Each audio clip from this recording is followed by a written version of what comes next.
just king, great king.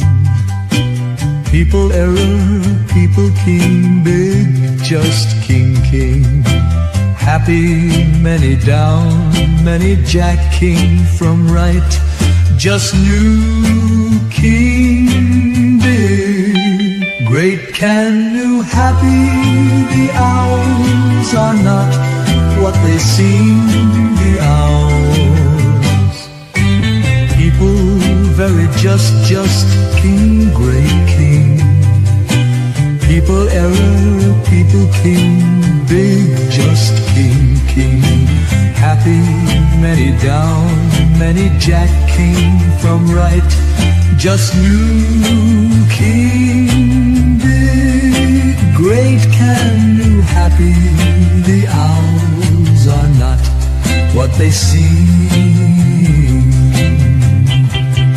The owls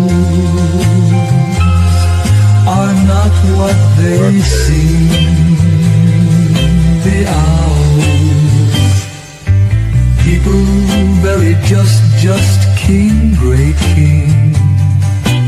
People error, people king, big, just king, king. King, happy, many down, many jack, king from right.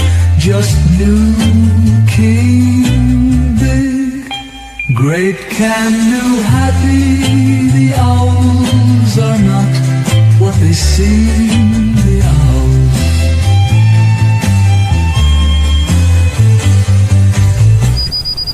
Frog can't stay in the water forever. And that's the most important thing. At some point, you have to finish the story. To finish the story, the frog has to get the golden ball. And one could say that the golden ball is actually the sun, which will come up for the new day. The frog has to get the golden ball and bring it back to the surface of the water. It must carry the most important thing, carry the seed of the new world to the princess so that it can grow. If that doesn't happen, there is no telling what else can come out of the water. If the frog stays there for too long, it will be eaten, or it will call some darker monster, because there are other things down there beside the golden ball, and the frog can tempt the Leviathan to devour it.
Oh, hi. This must be a Grimgris stream of deaf sheep for the 10th of October. Witness to me. Howdy.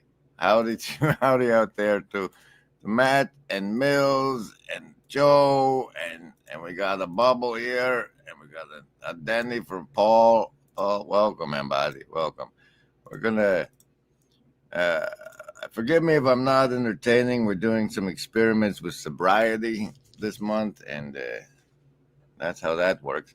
I got some clips I didn't want you to miss, and then some the delivery on the title and the thumbnail. But first, some savings throws, and in exciting news, it turns out there might be some other place to get them from time to time.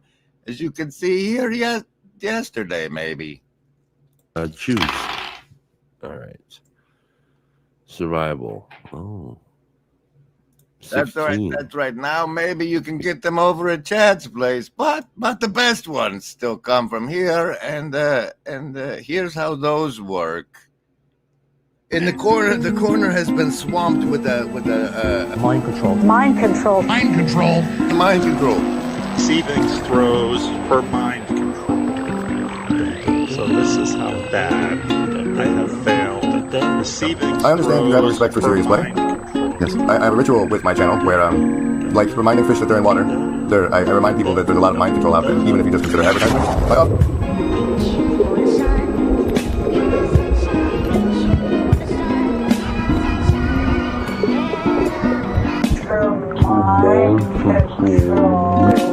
So this is how bad I have failed. I give you a savings throw against the mind control I use against you. So A, you know I'm using it against you, and if it works, I get more points. And B, you get the chance to resist it. You base your resistance on your choice between your will to survive, your social networks, your accumulated wisdom, or the power of your heart.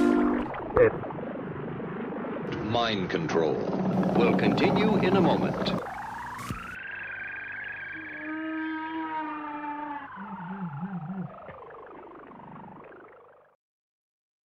It's true. Somebody at Midwestuary that I don't remember because I'm self-absorbed was handing them out, and so Chad's got a set that's very nice. But the best ones still come from here.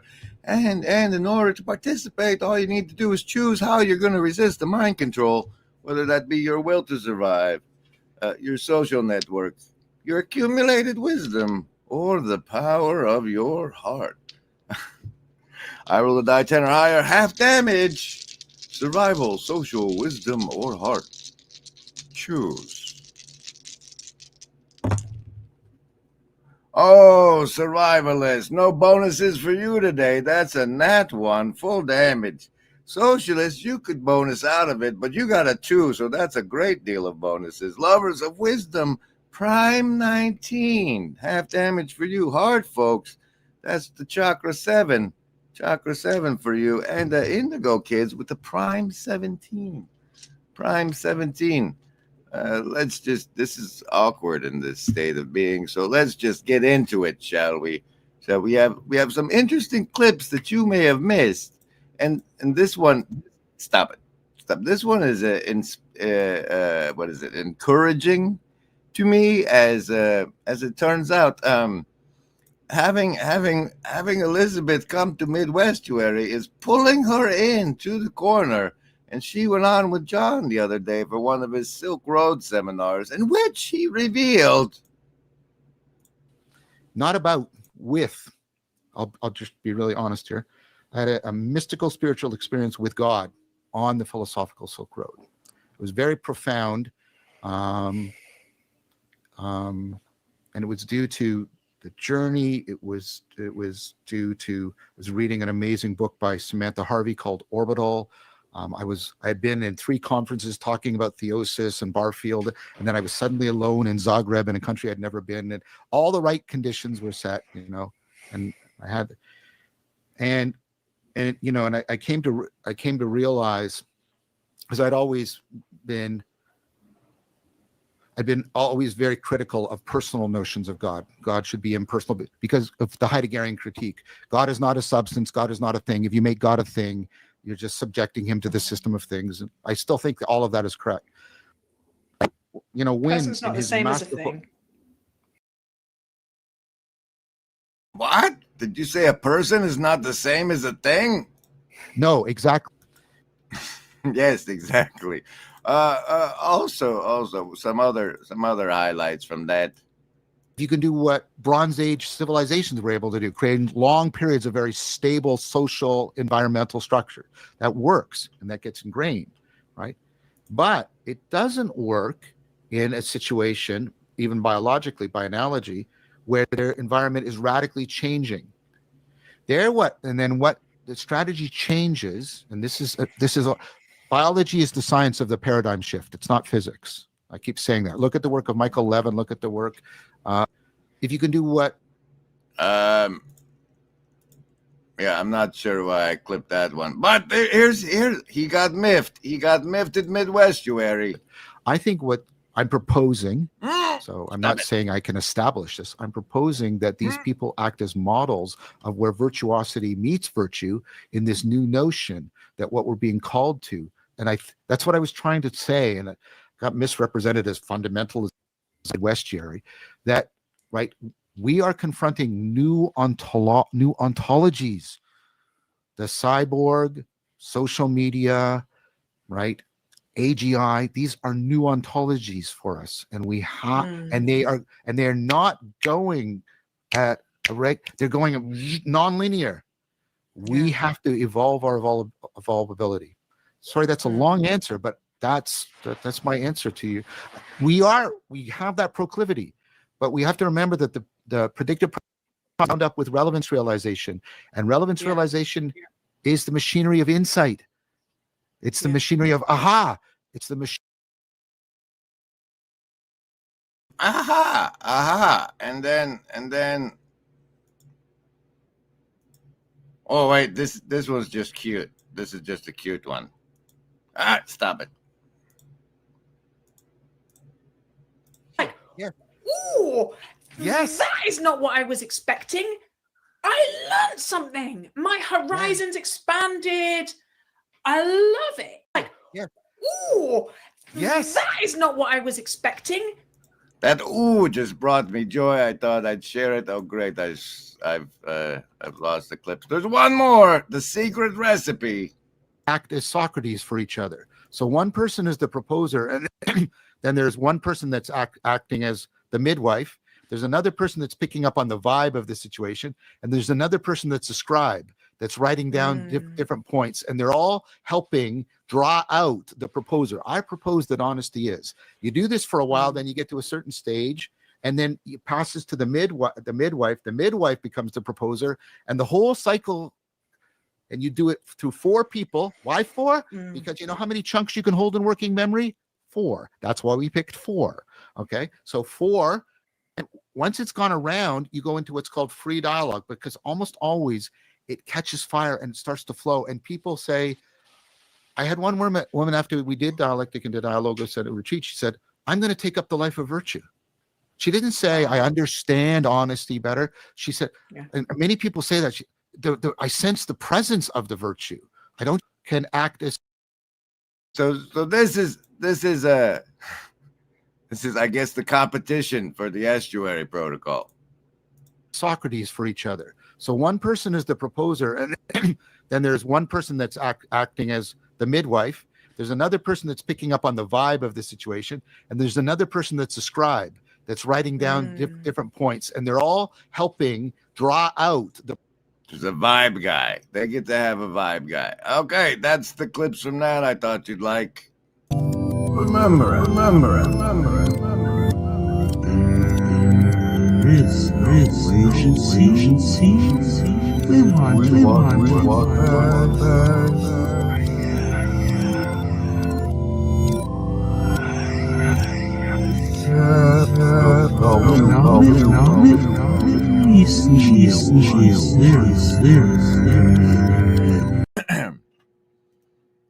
Special thanks to the Shadow Cabal. So say we all.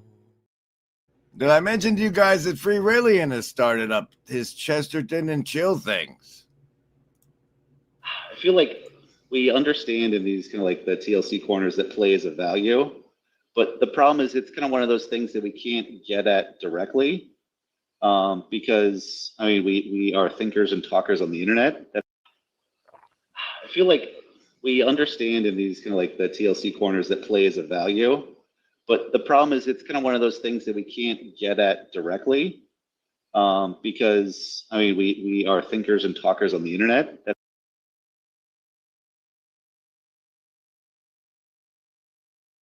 This feels like it's going so great. I can't even explain. What's reality? I don't know. When my bird was looking at my computer monitor, I thought, that bird has no idea what he's looking at. And yet, what does the bird do? Does he panic? No, he can't really panic. He just does the best he can.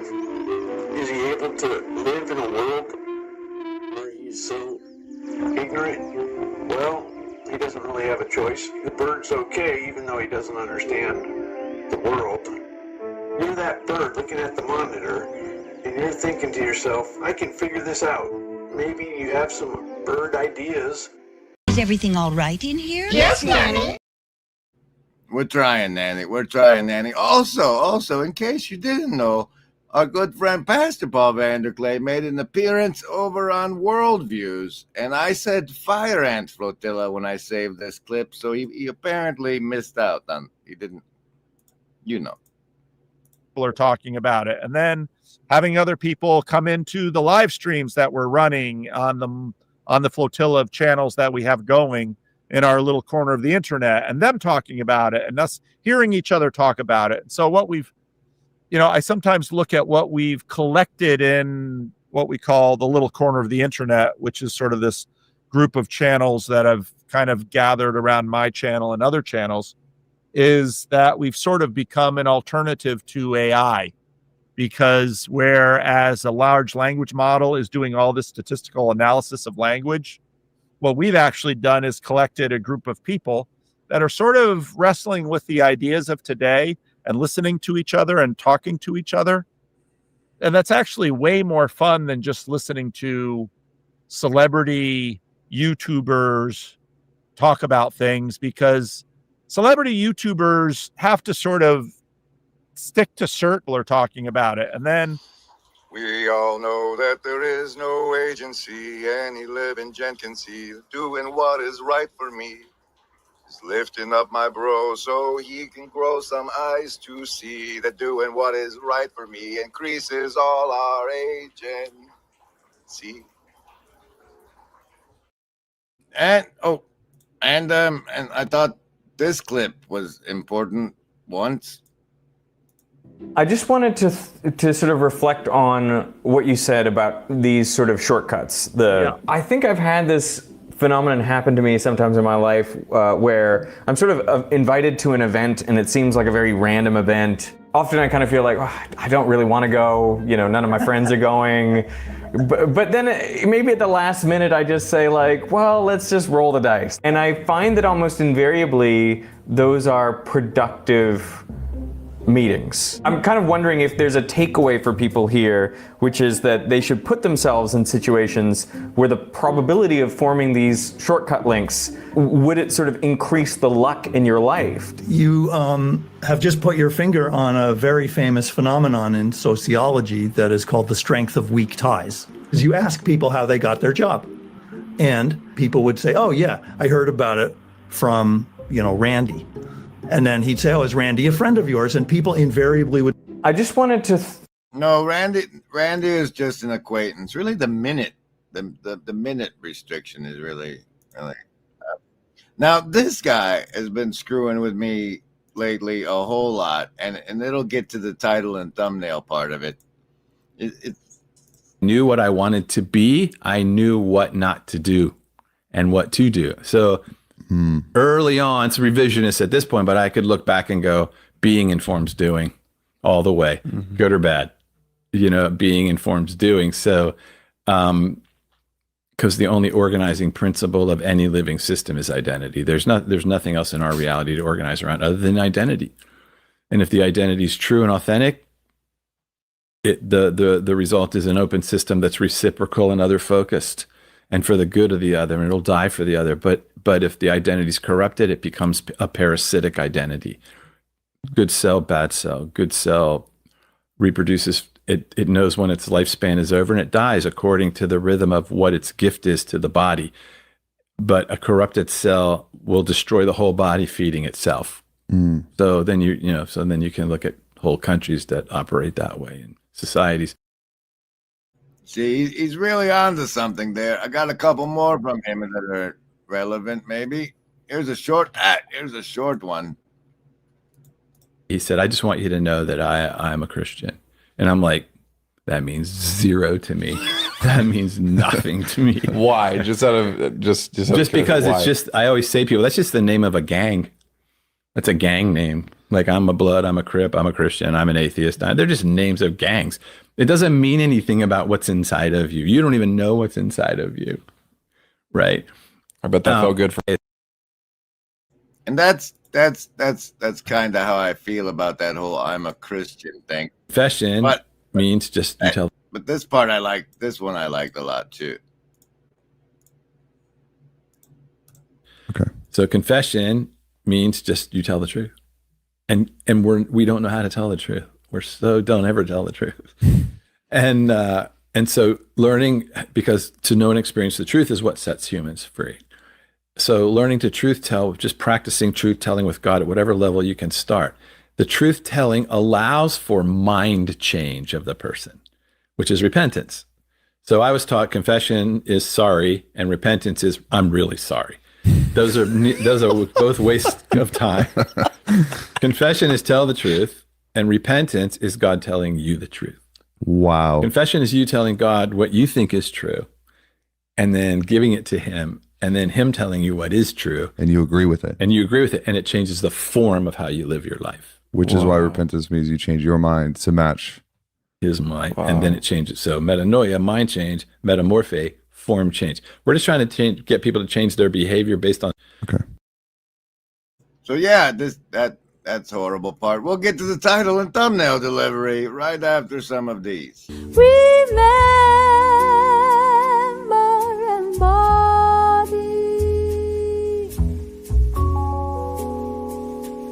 There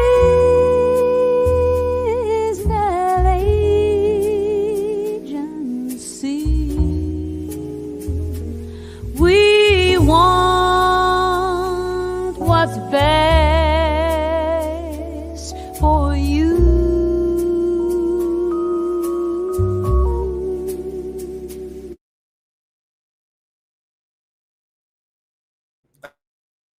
This is like a particular extra special unwatchable one, I think.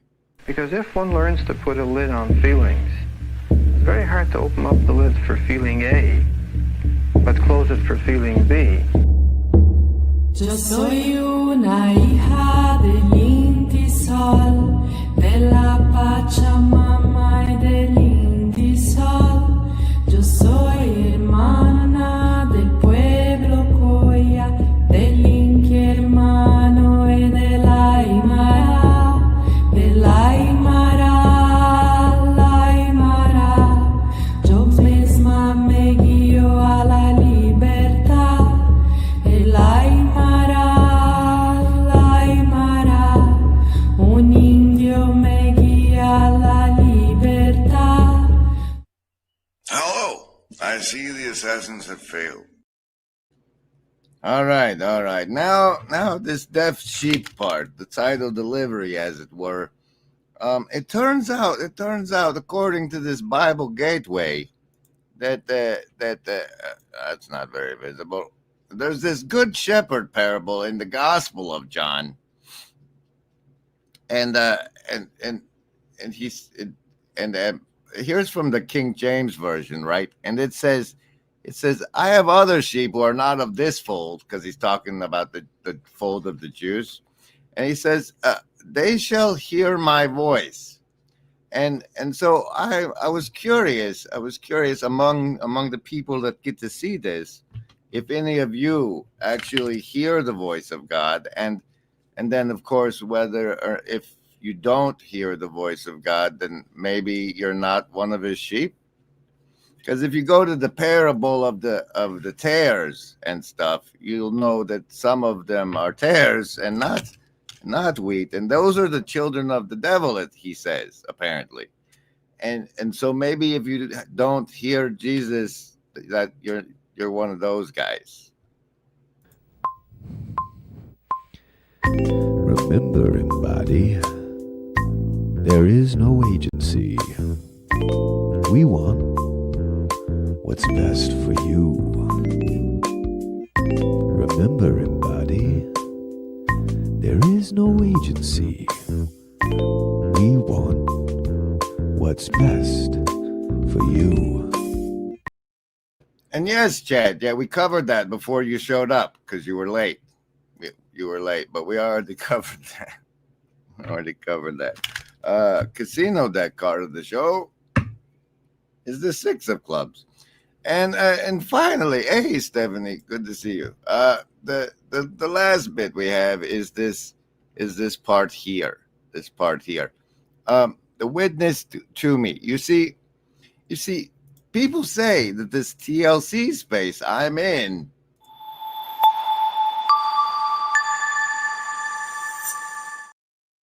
is somewhat Christian adjacent. And it occurred to me that despite that, how very little times, I don't know, 4, 5, 6 years I've been around, how remarkably few of the people in this corner have done anything with regards to witnessing to me what Jesus has done in their life and how they've changed their life. So after this stream, if you don't mind, could you please comment and witness to me about how God changed your life? Because I feel like after hanging around all these Christians, I should have been witnessed to more often, and that hasn't really happened a lot. Cypress deck card of the show is the Deuce of clubs. A couple of clubs today. So thanks for being here for this terribly unwatchable episode. I don't know. I don't watch that House of Who. It's got that what you call it, Mark Parker guy on it, and I hear terrible things about him. Slime! What? It's a river of slime! So thank you all for the role you've played in my life these last years and watching unwatchable streams. Appreciate it.